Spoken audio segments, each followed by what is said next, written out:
Abdullah Öcalan. He? Abdullah Öcalan. Tamam. Abdullah Öcalan. Tamam. Kardeşim ait ama şifresini bilmiyorum. Gel abi. 4 tane sıfır diyelim. Gel. Bu mont Kenar ağacı koy koy koy.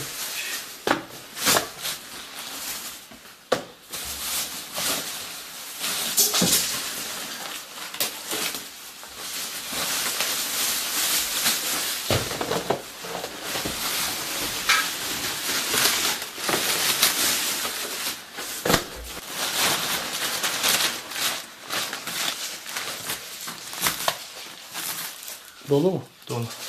Bak acı boşalt buraya. Boşalt. Kaç tanesi? 30. Ha, öbürünü de çıkar.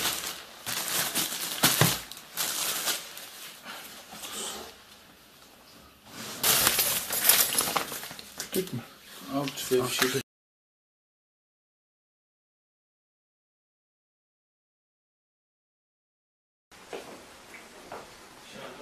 Hangi dışarıda?